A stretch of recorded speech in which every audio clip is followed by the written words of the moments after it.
अब हमारे साथ केडियानॉमिक्स के फाउंडर सुशील केडिया जुड़े हैं। उनसे समझते हैं कि हमारे यहाँ भी हैं क्या कुछ ऐसे स्टॉक्स, और चलिए एक दिन में ना सही लेकिन एक साल में कम से कम ऐसे रिटर्न्स दे सकें। Sushil ji, good morning. Stocks पर आएंगे गुड पहले, मॉर्निंग। लेकिन एक बहुत इंटरेस्टिंग ट्वीट की थी आपने। कहा था कि वीरे दी वेडिंग की तैयारी हो चुकी है, लेकिन लग तो नहीं रहा, फीलिंग तो आ नहीं रही वेडिंग वाली। अनुज, ऐसा बताओ, अपनी इंडियन मैरिजेस में कितनी ही शादियां ऐसी होती है जहां कोई ना कोई फूफा मुंह फुला लेता है और फेरे होने तक, विदाई होने तक भी उसका मुंह फुल्ला ही रहता है, बार बार लोग मनाते रहते हैं। तो मुझे लग रहा है कि जो 9 मई को इस साल निफ्टी ने 25,140 का टॉप किया और उसके बाद से sequence of higher tops and slightly lower bottoms जो बन रहे हैं, वो अनिश्चितताओं के वातावरण में, खराब से खराब खबरों के वातावरण में, अगर निफ्टी, बैंक निफ्टी इस शादी में फूफा बन के बार बार मुंह फुलाएं तो क्या शादी रोक देंगे हम? जो वीरे के यार हैं, 150 से 200 स्टॉक्स तो तैयार हो चुके हैं जो जम के नाचेंगे। तो मैं फूफा पे ध्यान दूं कि मैं बारात पे ध्यान दूं? मतलब ट्रंप सारी दुनिया का मालिक, निफ्टी सारे स्टॉक्स का मालिक। अरे भाई, सबका मालिक एक है। मालिक पे ध्यान दो और स्टॉक्स पे ध्यान दो। निफ्टी, बैंक निफ्टी का अपना काम है। वो परेशान करते करते भी अगर 27,000 तक निफ्टी चली जाएगी, फिर वापस 24,300 आ जाएगी, और बैंक निफ्टी 60,000 तक भी जाके वापस 5400 आ जाएगी। हमारा साल भर का आउटलुक है। तो देखिए, एक मौसम होता है जब इंडेक्स बिल्कुल क्लियर कट मोशन देती है और स्टॉक्स कंफ्यूजिंग मोमेंट देते हैं, और एक ऐसा समय आता है कि जहां आप इंडेक्स को देख के पजे रह जाओगे, फूफा के ऊपर ही ध्यान दोगे कि बारात में नाचोगे। ये हमने अपने निवेशकों को कहा है, यही हम आपके दर्शकों को कहेंगे। ओके, नॉर्मली चल। इंडेक्स मार्केट का रिप्रेजेंटेटिव होना चाहिए, ऐसा एमबीए की किताबों में लिखा हुआ है। जीवन में क्या होता है उस पर ध्यान दो। जीवन में क्या है उस पर ध्यान दो। चलिए, बिल्कुल। तो पहले एक तो लार्ज कैप स्टॉक की बात करते हैं। कोई है आपके रिडार पर लार्ज कैप स्टॉक जो निफ्टी या बैंक निफ्टी में आपको लग रहा है कि थोड़ा सा पोटेंशियल है, और उसके बाद फिर थोड़ा से बाकी स्टॉक्स पर आएंगे। देखिए, पोटेंशियल तो बारी बारी से रोटेट होता है। अब अगर यहाँ से रिलायंस टेक ऑफ होने को तैयार है, अडानी पोर्ट्स और अडानी इंटरप्राइजेस ने अपनी अपस्विंग स्टार्ट कर दी, भले ही भारतीय रूसा वसा लग रहा है, पर यहाँ पे इंडस टावर लगता है 60-70% बढ़ जाएगा। यहाँ से हो सकता है ज्यादा भी बढ़ जाए। वोडाफोन आपको पसंद नहीं है, पर वो वोडाफोन की भी चार्ट तैयार है, वो इंडेक्स के बाहर है, उसमें भी एक्सप्लोसिव मूव आएगी, तो वहाँ टेलीकॉम रेडी हो गया।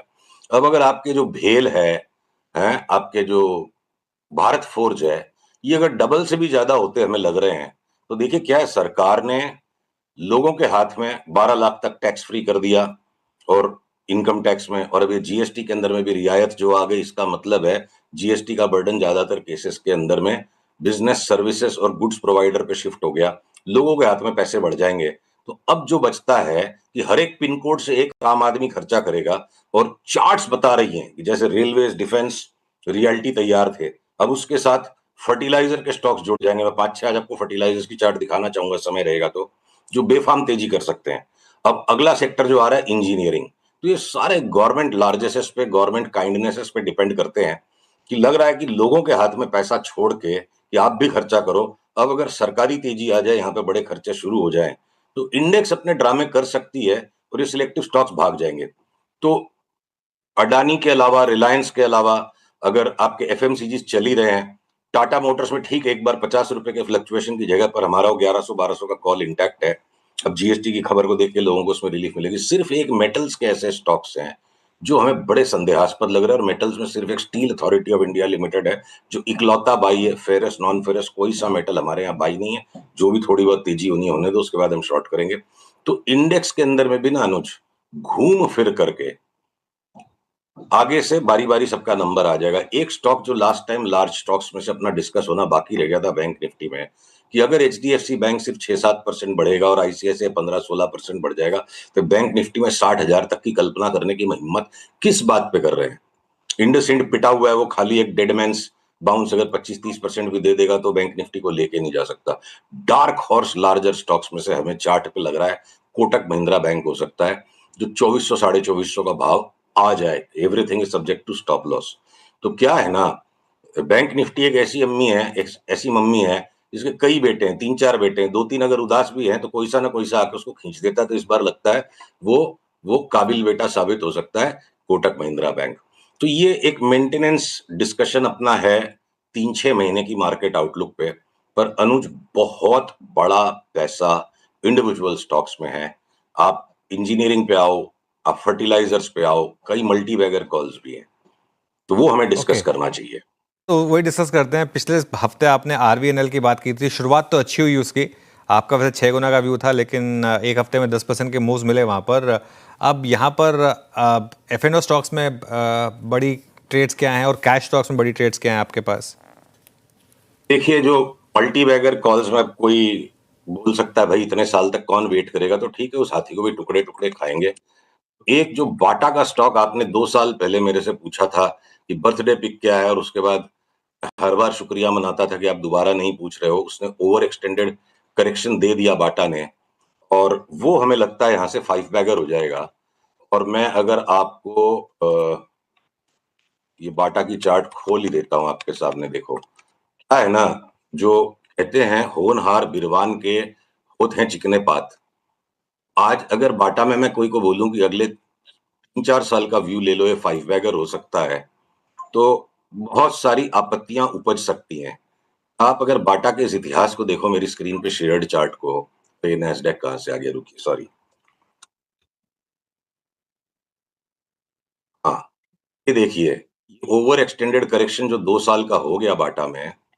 और अब आप इसकी 20 साल की हिस्ट्री को देखो, ये 20 साल की हिस्ट्री में बाटा कहां से, ये 2003 में 9 रुपए का भाव था, और इसने यहां तक 2080 तक का भाव दिखाया। अब ये 2 साल का कंप्लीटेड कंसोलिडेटेड करेक्शन हमारे हिसाब से वेव 4 खत्म हो गई। जो 2003 से साइकिल 22 साल पहले शुरू हुई थी, उसका अंतिम चरण शुरू होगा, और 2028-29 तक 5,000 का भाव इसमें आ जाएगा, तो बड़ी बात नहीं है।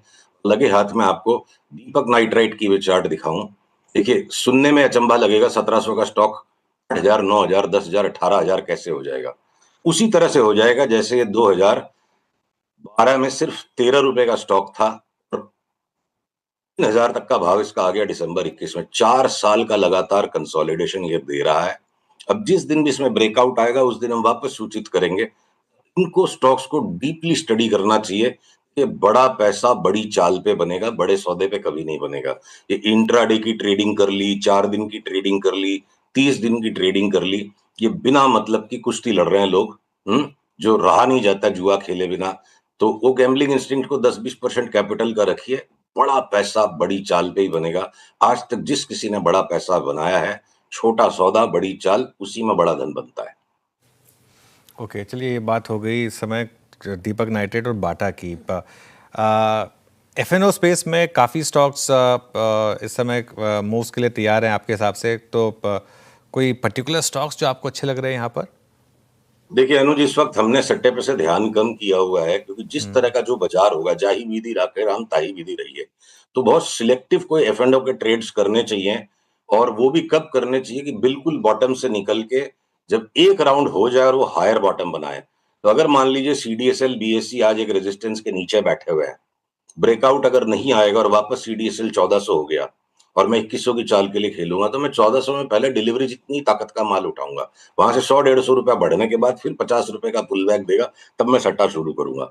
तो वो बात हर एक स्टॉक के साथ लागू होती है। आप जब गिरते चाकू को पकड़ते हो या उड़ते बलून को फोड़ते हो, तो आप पूरी ताकत नहीं लगा सकते, आपको थोड़ा थोड़ा काम करना पड़ेगा। तो वो रैंडम स्पेक्यूलेशन, जो मन में आए वो काम कर लो, वो होता है एक तरफा ट्रेंडिंग मार्केट में।